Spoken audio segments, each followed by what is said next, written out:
ಈ ಕಾರ್ಯಕ್ರಮಕ್ಕೆ ಮತ್ತೋರ್ವ ಘನ ಉಪಸ್ಥಿತಿ ಮುನಿಯಪ್ಪ ಸಾಹೇಬರು ಬಂದಿದ್ದಾರೆ. ಅವರನ್ನು ಕಾರ್ಯಕ್ರಮಕ್ಕೆ ಸ್ವಾಗತ ಕೋರ್ತಾ ಮಂಡಳಿಯ ಅಧ್ಯಕ್ಷರು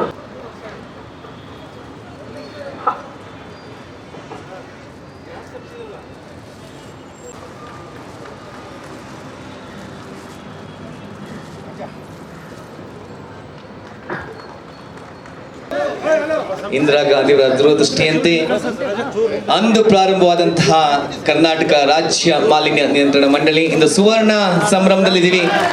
ಲಾಂಛನ ಕೂಡ ಲೋಕಾರ್ಪಣೆ ಆಗಿದೆ. ಚಪ್ಪಾಳೆ ಮುಖೇನ ಸಾಕ್ಷಿಯಾಗೋಣ.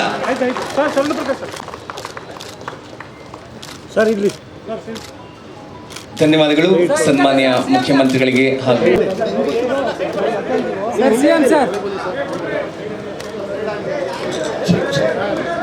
ಇದೀಗ ನಾವೆಲ್ಲೂ ಕೂಡ ಚಪ್ಪಾಳೆ ಮುಖೇನ ಸಾಕ್ಷಿ ಆಗೋಣ. ಫ್ಲಾಗ್ ಆಫ್ ಆಗ್ತಾ ಇದೆ ವಾಹನಗಳಿಗೆ. ಮತ್ತೊಂದು ಸಂತೋಷದ ವಿಚಾರ, ಸನ್ಮಾನ್ಯ ಮುಖ್ಯಮಂತ್ರಿಗಳಿಗೆ ಮಾಲಿನ್ಯ ನಿಯಂತ್ರಣ ಮಂಡಳಿ ವತಿಯಿಂದ ನಗರದಲ್ಲಿ ಸಂಚಾರ ಮಾಡೋದಕ್ಕೆ ಮುಖ್ಯಮಂತ್ರಿಗಳಿಗೆ ವಿಶೇಷವಾದಂತ ನೀಡೋ ತೀರ್ಮಾನದಲ್ಲಿದ್ದೀವಿ ಸರ್. ಧನ್ಯವಾದಗಳು. ಪರಿಸರ ಕಾಳಜಿಯಿಂದ ಈ ಒಂದು ವಿಶೇಷ ಘೋಷಣೆ. ಮಂಡಳಿ